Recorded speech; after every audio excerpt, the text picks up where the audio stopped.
The Republic P-47. Thunderbolt emerged from the crucible of early World War II as one of the most formidable and versatile fighter aircraft ever built. Its story begins in the late 1930s, when the winds of war were already stirring across Europe, and American aviation engineers were scrambling to develop aircraft that could compete with the increasingly sophisticated fighters being produced by Nazi Germany. The roots of the Thunderbolt can be traced back to Republic Aviation Corporation, formerly known as Seversky Aircraft Company, under the leadership of Alexander Kartveli, a brilliant Georgian-born engineer who had immigrated to the United States.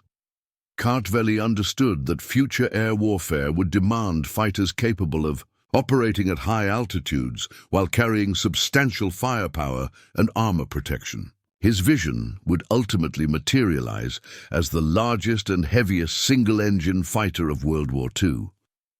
In 1939, the U.S. Army Air Corps issued a specification for a new interceptor fighter, designated XP-47. The initial requirements called for a lightweight fighter powered by the Allison V-1710 engine, similar to what was being used in the P-40 Warhawk. However, Kartveli and his team at Republic recognized the limitations of this approach. European combat reports were already indicating that high-altitude performance and heavy armament would be crucial for survival and success in aerial combat. The turning point came when Kartveli made a bold decision that would define the P-47's character. He abandoned the lightweight concept entirely and embraced a philosophy of bigger is better. His rationale was simple yet revolutionary. If you're going to build a fighter, make it tough enough to absorb punishment and powerful enough to dish it out. This philosophy led to the selection of the massive Pratt & Whitney R2800 double wasp radial engine, which produced 2,000 horsepower and weighed nearly twice as much as the originally specified Allison engine. The R2800 engine choice necessitated a complete redesign of the aircraft. The fuselage had to be enlarged to accommodate the massive power plant, and the entire structure had to be strengthened to handle the increased power and weight. What emerged was an aircraft that dwarfed its contemporaries. The P-47 would eventually tip the scales at over 17,000 pounds when fully loaded, making it heavier than some twin-engine bombers of the era. The design process was not without its challenges. The Army Air Corps initially resisted Kartveli's heavyweight approach, preferring the traditional lightweight fighter concept. However, the deteriorating situation in Europe, particularly the Battle of Britain, provided compelling evidence that heavily armed and armored fighters had significant advantages in combat. The success of aircraft like the Hawker Hurricane and Supermarine Spitfire, both of which carried heavy armament and could absorb considerable battle damage, helped validate Kartveli's approach. Construction of the first XP-47B prototype began. In earnest in 1940, the aircraft featured several innovative design elements that would become hallmarks of the Thunderbolt. The most distinctive was its massive nose, which housed not only the R2800 engine, but also a sophisticated turbo supercharger system that enabled the aircraft to maintain its power output at high altitudes. This turbo supercharger, built by General Electric, was a masterpiece of engineering that used exhaust gases to drive a turbine, which in turn drove a supercharger to compress the intake air. The armament package was equally impressive. While early fighters typically carried 2 or 4 machine guns, the P-47 was designed from the outset to carry 8 50 caliber Browning M2 machine guns, 4 in each wing. This represented the heaviest fixed forward-firing armament of any single-engine fighter at the time. The ammunition capacity was substantial as well, with 425 rounds per gun in the outboard positions and 500 rounds per gun in the inboard positions, providing pilots with significant firepower and staying power in combat. The first XP-47B took to the skies on May 6, 1941, with Republic test pilot Lowry Brabham at the controls. The initial flight revealed both the aircraft's tremendous potential and some significant challenges. The P-47 demonstrated excellent high-altitude performance and impressive speed, reaching over 400 mph in level flight. However, the aircraft's massive weight and size also created handling challenges, particularly at low speeds and during takeoff and landing operations. Early test flights revealed that the P-47 had a tendency to porpoise during high-speed dives, a potentially dangerous characteristic that required immediate attention. Republic's engineers worked tirelessly to address these issues, implementing design modifications that included changes to the elevator control system and the additions of dive recovery flaps. These modifications not only solved the porpoising problem, but also improved the aircraft's overall handling characteristics. The Army Air Corps was initially skeptical of the P-47's size and weight, with some officials dubbing it the flying a bathtub due to its rotund appearance. However, as test results came in, attitudes began to change. The P-47 demonstrated exceptional high-altitude performance, reaching altitudes of over 40,000 feet while maintaining good speed and maneuverability. Its massive firepower was devastating in testing, with the 850 caliber machine guns capable of destroying virtually any target they encountered. One of the most significant advantages of the P-47's design was its survivability. The aircraft's size allowed for extensive armor protection around the cockpit and engine, while the air-cooled radial engine proved remarkably resistant to battle damage. Unlike liquid-cooled engines, which could be disabled by a single hit to the cooling system, the R-2800 could continue running even after sustaining multiple hits to individual cylinders. The production contract for the P-47B was awarded in September 1940, even before the prototype had flown. This decision reflected the urgency of the times and the Army Air Corps' growing confidence in Republic's design. The contract called for 773 aircraft, a substantial order that would require Republic to significantly expand its manufacturing facilities in Farmingdale, New York.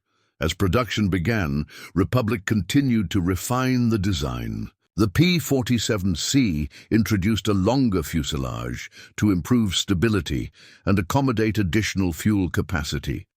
The P-47D, which would become the most numerous variant, featured a bubble canopy that provided improved visibility and further refinements to the engine and systems. Each variant incorporated lessons learned from combat experience and feedback from pilots in the field. The development of the P-47 was not just a technical achievement, but also a testament to American industrial capability. Republic Aviation transformed itself from a small aircraft manufacturer into a major defense contractor, employing thousands of workers and producing aircraft at an unprecedented rate. The company's ability to rapidly scale up production while maintaining quality standards was crucial to the success of the P-47 program. By the time the United States entered World War II following the attack on Pearl Harbor, the P-47 was well into its development phase, with production aircraft beginning to roll off the assembly line. The timing was fortuitous, as the Army Air Forces would soon need every capable fighter aircraft it could get its hands on.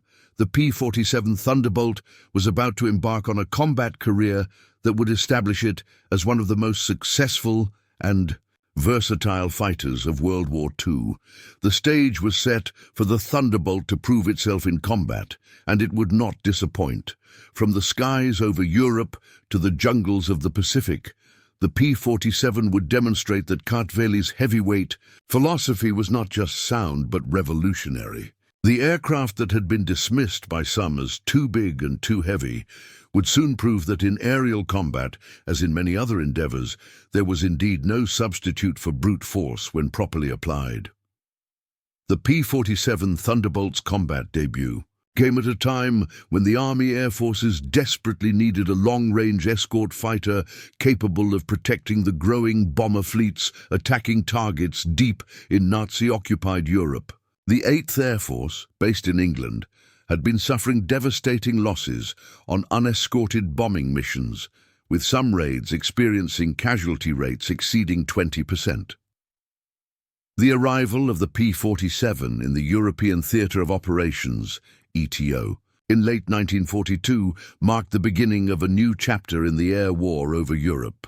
The first P-47s to reach England were assigned to the 4th Fighter Group, a unit that had previously flown British Spitfires as part of the Eagle squadrons. The transition from the nimble, lightweight Spitfire to the massive Thunderbolt was jarring for many pilots. Colonel Don Blakesley, the group's commander, famously quipped that the P-47 was a milk truck compared to the Spitfire. Many pilots were initially skeptical of the aircraft's combat capabilities, viewing it as too large and unwieldy for effective air-to-air combat. The 56th Fighter Group, commanded by Colonel Hubert "Hub" Zemke, was the first unit to become fully operational with the P-47 in the ETO. Zemke, a veteran pilot and tactician, quickly recognized the unique strengths of the Thunderbolt and developed tactics that would maximize its effectiveness. Rather than trying to turn fight with more maneuverable German fighters, Zemke taught his pilots to use the P-47's superior high-altitude performance, speed, and firepower to their advantage. The P-47's first combat mission over Europe took place on April 8, 1943, when aircraft from the 4th Fighter Group flew a sweep over the French coast. The mission was uneventful, with no enemy contact, but it marked the beginning of the Thunderbolt's combat career in Europe. The first aerial victory came on April 15, 1943, when Lieutenant Robert S. Johnson of the 61st Fighter Squadron shot down a Focke-Wulf FW-190 over France. As P-47 units gained experience, their effectiveness increased dramatically. The aircraft's 850 caliber machine guns proved devastatingly effective against German fighters, which were typically more lightly constructed than the robust Thunderbolt. The P-47's ability to absorb punishment also became legendary among Allied pilots. Stories circulated of P-47s returning to base with hundreds of bullet holes, missing control surfaces, and damaged engines, yet still capable of landing safely. One of the most famous examples of the P-47's durability occurred on June 26, 1943, when Lieutenant Robert S. Johnson's aircraft was severely damaged in combat with German fighters. Johnson's P-47 was hit by cannon shells that shattered the canopy, wounded the pilot, and caused extensive damage to the aircraft's control systems. Despite the damage, Johnson was able to fly his crippled Thunderbolt back to England, demonstrating the aircraft's incredible structural integrity and survivability. The P-47's role as a bomber escort evolved throughout 1943 as tactics and equipment improved. Initially, the aircraft's limited range restricted its effectiveness to missions over France and the Low Countries. However, the introduction of external fuel tanks, first 75-gallon tanks and later 150-gallon units, significantly extended the P-47's range and allowed it to escort bombers deeper into German territory. The period from late 1943 to early 1944 represented the height of the P-47's career as an escort fighter. During this time, Thunderbolt units racked up impressive scores against the Luftwaffe while protecting American bomber formations. The 56th Fighter Group, in particular, became one of the most successful fighter units in the ETO, with pilots like Francis Gabby Gabreski, Robert Johnson, and David Schilling becoming household names in America. However, it was during this period that the P-47's true calling began to emerge. While the aircraft was effective as an escort fighter, its real strength lay in ground attack operations. The P-47's rugged construction, powerful engine, and heavy armament made it ideally Suited for attacking ground targets. Pilots discovered that the aircraft could carry substantial bomb loads while retaining its defensive capabilities, making it a formidable fighter bomber. The transition from pure fighter to fighter bomber began in earnest in late 1943. P-47s were fitted with bomb racks capable of carrying up to 2,500 pounds of ordnance, including 500-pound and 1,000-pound general-purpose bombs, fragmentation bombs, and napalm tanks. The aircraft's sturdy landing gear and robust structure allowed it to operate from rough forward airfields, bringing the fight closer to the front lines. The D-Day invasion of Normandy on June 6, 1944, marked a turning point in the P-47's operational role. Rather than serving primarily as bomber escorts, Thunderbolts were increasingly tasked with close air support missions, attacking German armor, vehicles, and fortifications in direct support of ground forces. The aircraft's ability to deliver accurate firepower while operating at low altitudes made it invaluable in the tactical role. During the Normandy campaign, P-47 units flew thousands of sorties in support of Allied ground forces. The aircraft's 8 machine guns were particularly effective against soft-skinned vehicles and personnel, while its bomb-carrying capability allowed it to attack hardened targets like bunkers and bridges. The psychological effect of the P-47's attacks was often as important as the physical damage inflicted, with German troops learning to fear the distinctive sound of the Thunderbolt's R-2800 engine. The success of P-47 operations during the Normandy campaign led to increased emphasis on ground attack training and tactics. Pilots learned to identify and attack specific types of targets, from locomotives and trucks to tanks and artillery positions. The development of specialized ordnance, including rockets and napalm, further enhanced the P-47's ground attack capabilities. One of the most effective ground attack weapons developed for the P-47 was the 5-inch high-velocity aircraft rocket, HVAR. These rockets, mounted on underwing pylons, could penetrate the armor of most German tanks and were devastating against bunkers and other fortified positions. A typical P-47 could carry 8 or 10 rockets, providing firepower equivalent to a destroyer's broadside. The liberation of France in the summer and fall of 1944 saw P-47 units operating from hastily constructed airfields just behind the front lines. This forward deployment allowed for rapid response to requests for close air support and greatly increased the effectiveness of ground attack operations. The sight of P-47s overhead became synonymous with Allied air superiority for both friendly and enemy forces. As the war in Europe entered its final phase, P-47 units continued to evolve their tactics and capabilities. The aircraft's role expanded to include interdiction missions against German supply lines, attacks on airfields and industrial targets, and support for special operations. The versatility of the P-47 platform allowed it to adapt to changing tactical requirements while maintaining its effectiveness across a wide range of missions. The winter of 1944-1945 brought new challenges as German forces launched their final major offensive in the Ardennes, known as the Battle of the Bulge. P-47 units played a crucial role in blunting the German attack, flying close support missions in terrible weather conditions and helping to turn the tide of battle. The aircraft's ability to operate in marginal weather conditions, thanks to its robust construction and reliable engine, proved invaluable during this critical period.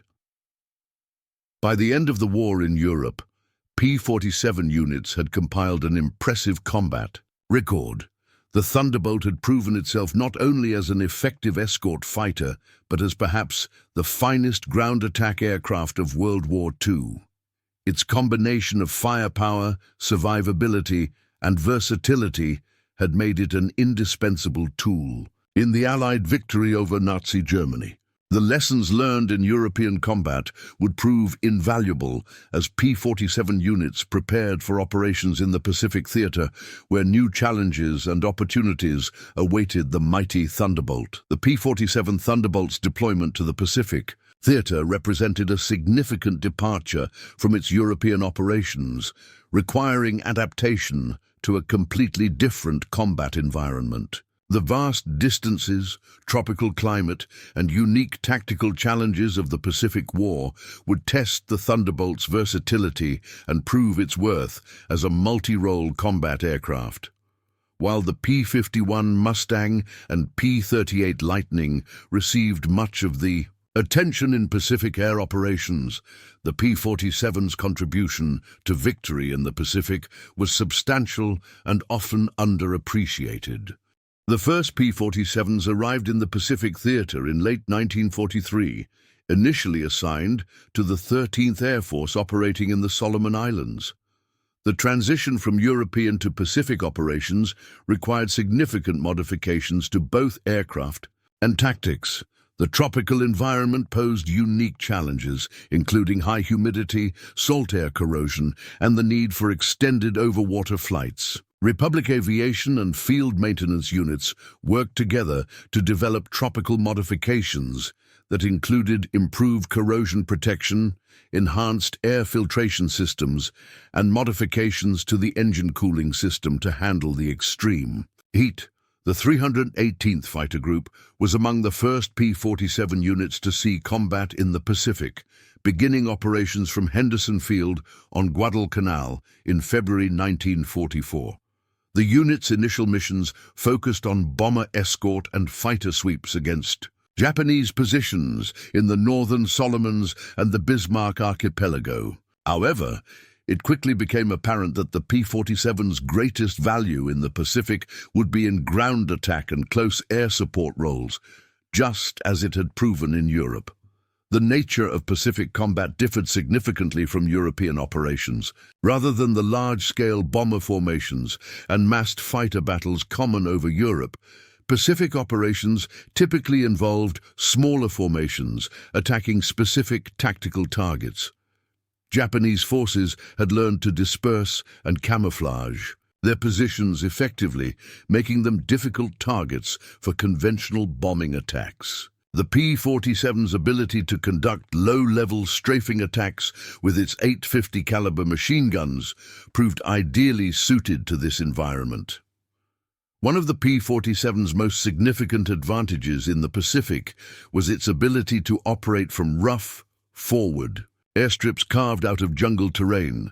The aircraft's rugged landing gear and structural strength allowed it to operate from coral runways, metal matting, and even compacted earth strips that would have been unsuitable for more delicate aircraft. This capability allowed P-47 units to deploy close to the front lines, reducing response times for close air support missions and increasing operational tempo. The 348th Fighter Group, operating in New Guinea under the 5th Air Force, became one of the most effective P-47 units in the Pacific. Under the leadership of Colonel Neil Kirby, who would become the top P-47 ace in the Pacific with 22 confirmed victories, the group developed innovative tactics for both air-to-air and air-to-ground combat. Kirby recognized that the P-47's superior high-altitude performance and diving speed could be used effectively against Japanese fighters, even though the Thunderbolt was less maneuverable at low speeds. The group's success led to rapid expansion of P-47 operations in the Southwest Pacific. By mid-1944, multiple P-47 groups were operating across New Guinea, the Philippines, and eventually Japan itself. The aircraft's versatility allowed it to fulfill multiple roles within the same mission, often serving as escort fighter, ground attack aircraft, and reconnaissance platform during a single sortie. One of the most challenging aspects of Pacific operations was the extended overwater flights required to reach targets.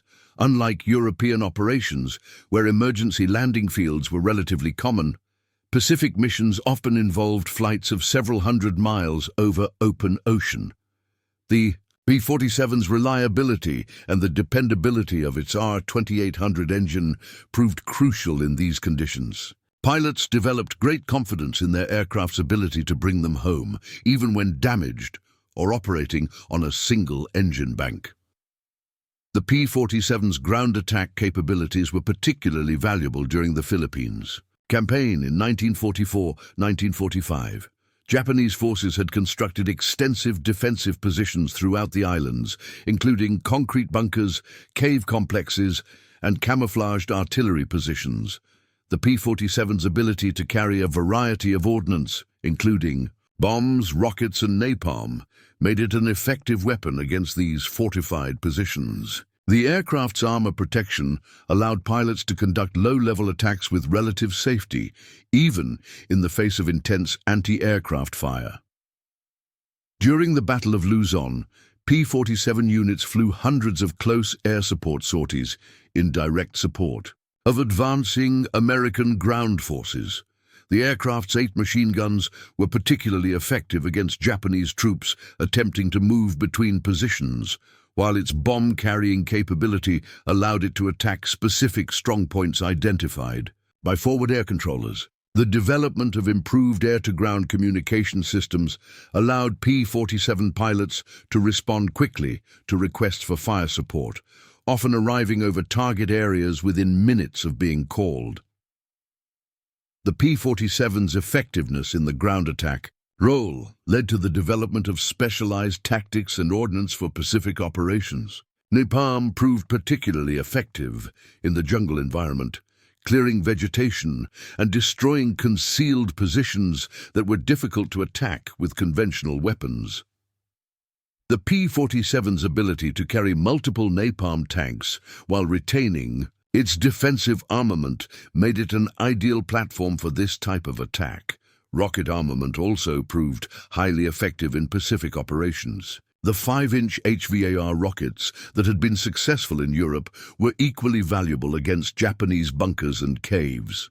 P-47s could carry up to 10 rockets on underwing pylons, providing devastating firepower against point targets. The psychological effect of rocket attacks was often as important as the physical damage, as the distinctive sound and visual effect of the weapons often caused Japanese defenders to abandon their positions even when not directly hit. The final phase of Pacific operations saw P-47 units operating from bases in the Philippines and Okinawa in preparation for the planned invasion of Japan. The aircraft's long range and heavy armament made it ideal for interdiction missions against Japanese transportation networks and industrial targets. P-47s attacked railways, bridges, ports, and airfields throughout Japan, helping to isolate the home islands and degrade Japanese military capability. The atomic bombings of Hiroshima and Nagasaki in August 1945 ended the war before the planned invasion of Japan could take place, but P-47 units continued operations until the formal surrender. The aircraft had proven its worth in every aspect of Pacific combat, from high-altitude intercepts to low-level strafing attacks. Its reliability, versatility, and firepower had made it an invaluable asset in the campaign to defeat Japan. The Pacific experience also led to important developments in P-47 technology and tactics that would influence post-war aviation. The lessons learned about operating large, single-engine aircraft over vast oceanic distances contributed to the development of post-war fighters and attack aircraft. The tactics developed for close air support and ground attack operations became the foundation for close air support doctrine that would be used in Korea, Vietnam, and subsequent conflicts. By war's end, P-47 units in the Pacific had destroyed thousands of Japanese aircraft, vehicles, and installations while supporting Allied ground forces in every major campaign from Guadalcanal to Okinawa. The aircraft's contribution to victory in the Pacific, while perhaps less celebrated than its European service, was equally significant and demonstrated the universal applicability of Alexander Kartvel's original design philosophy. The evolution of the P-47 Thunderbolt into one of history's most effective ground attack aircraft represents a masterclass in tactical adaptation and technological innovation. While the aircraft was originally designed as a high-altitude interceptor, its transformation into a devastating ground attack platform demonstrated the versatility inherent in its robust design and powerful engine. This metamorphosis was driven by combat experience, pilot ingenuity, and continuous engineering refinement that pushed the boundaries of what a single-engine fighter could accomplish. The foundation of the P-47's ground attack prowess lay in its exceptional structural strength and powerful armament. The aircraft's ability to carry external ordnance while maintaining its formidable .850 caliber machine gun armament made it unique among World War II fighters. Most contemporary aircraft were forced to choose between air-to-air or air-to-ground capability, but the P-47's size and strength allowed it to excel in both roles simultaneously. This dual capability proved invaluable in fluid combat situations, where targets of opportunity could appear without warning. The development of specialized ground attack ordnance for the P-47 began in earnest following the aircraft's successful combat debut. Engineers at Republic Aviation, working closely with ordnance specialists and combat pilots, developed a comprehensive array of weapon systems tailored to the Thunderbolt's unique capabilities. The standard bomb load of 2,500 pounds could be configured in numerous ways, from a single 2,000-pound armor-piercing bomb for attacking hardened targets to multiple 500-pound general-purpose bombs for area targets. The introduction of napalm as a P-47 weapon revolutionized ground attack tactics. The jellied gasoline weapon, contained in standard drop tanks, proved devastatingly effective against personnel, vehicles, and structures. The P-47's ability to carry multiple napalm tanks while retaining its machine gun armament allowed for unprecedented flexibility in attacking different types of targets during a single mission. The psychological impact of napalm attacks often exceeded their physical effects, as enemy forces learned to fear the distinctive fireball signature of napalm strikes. Rocket armament represented perhaps the most significant advancement in P-47 ground attack capability. The 5-inch high-velocity aircraft rocket, HVAR, provided the Thunderbolt with tank-killing capability that rivaled dedicated anti-tank weapons. A salvo of rockets from a P-47 could destroy or disable multiple armored vehicles in a single pass, making individual aircraft as effective as entire artillery batteries against armor formations. The development of different rocket warheads, including armor-piercing, high-explosive, and white phosphorus variants, allowed pilots to tailor their attacks to specific target types. The P-47's machine gun armament, while originally designed for air-to-air combat, proved equally effective against ground targets. The .850 caliber Browning M2 machine guns could fire various types of ammunition, including armor-piercing incendiary API rounds that were particularly effective against vehicles and aircraft on the ground. The sheer volume of fire from 8 synchronized machine guns was devastating against soft targets, capable of destroying entire convoys or dispersing large formations of troops in a single strafing pass. Combat experience led to the development of sophisticated attack techniques that maximized the P-47's effectiveness while minimizing exposure to ground fire. Pilots learned to approach targets from multiple directions, using terrain features for concealment and surprise. The jug run, as P-47 ground attacks became known, typically involved a high-speed, low-altitude approach followed by a climbing turn away from the target area. This technique took advantage of the P-47's superior speed and climb rate, while limiting exposure to anti-aircraft fire. The development of forward air control procedures greatly enhanced the P-47's effectiveness in close air support missions. Working with ground-based controllers, P-47 pilots could identify and attack specific targets with remarkable precision. The aircraft's ability to loiter over the battlefield while carrying substantial ordnance loads made it ideal for on-call fire support missions. Radio communication improvements allowed for real-time coordination between air and ground forces, enabling P-47s to provide immediate response to changing tactical situations. Technological innovations continued throughout the war as engineers sought to improve the P-47's ground attack capabilities. The development of dive brakes allowed for more precise bombing attacks by enabling pilots to maintain controlled descents during steep diving attacks. Improved bomb sights and release mechanisms enhanced accuracy, while stronger wing structures allowed for heavier ordnance loads. The P-47N variant, developed specifically for Pacific operations, featured increased fuel capacity and structural modifications that further enhanced its ground attack capabilities. The P-47's effectiveness as a ground attack aircraft was perhaps best demonstrated during the Battle of the Falaise Pocket in August 1944. Allied P-47 units, operating in coordination with other fighter bombers, conducted round-the-clock attacks against retreating German forces trapped in the pocket.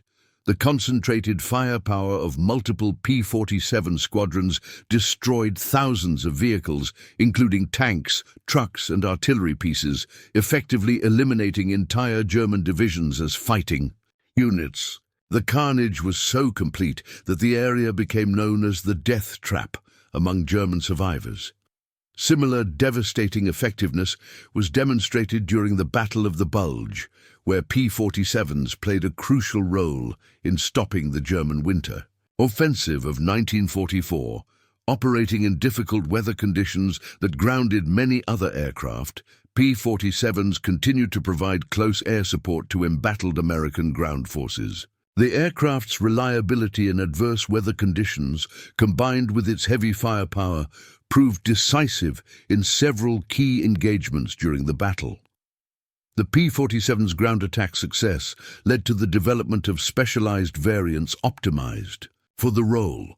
The P-47M featured a more powerful engine and aerodynamic refinements that enhanced performance at low altitudes.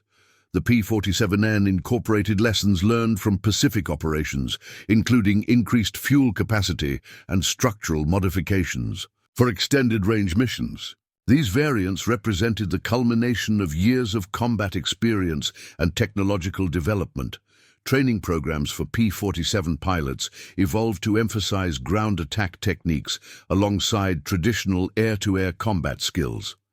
Pilots learned to identify and prioritize different types of ground targets, from individual vehicles to large installations. Gunnery training included instruction in the effective use of various ammunition types, while bombing training covered both level and dive bombing techniques. The complexity of ground attack operations required pilots to be proficient in navigation, target identification, ordnance delivery, and defensive tactics. The P-47's success in the ground attack role influenced post-war aircraft design and tactical doctrine. The lessons learned about combining heavy armament, robust construction, and versatile ordnance-carrying capability became fundamental principles in the development of subsequent attack aircraft. The A-10 Thunderbolt II, developed decades later for the same close air support mission, incorporated many of the same design philosophies that made the original Thunderbolt so effective. By war's end, P-47s had destroyed more ground targets than any other Allied fighter aircraft. The statistics were staggering. Thousands of locomotives, tens of thousands of railway cars and trucks, hundreds of bridges, and countless other strategic and tactical targets. The aircraft's ability to adapt to changing tactical requirements while maintaining its effectiveness across multiple roles established it as one of the most successful military aircraft designs of all time.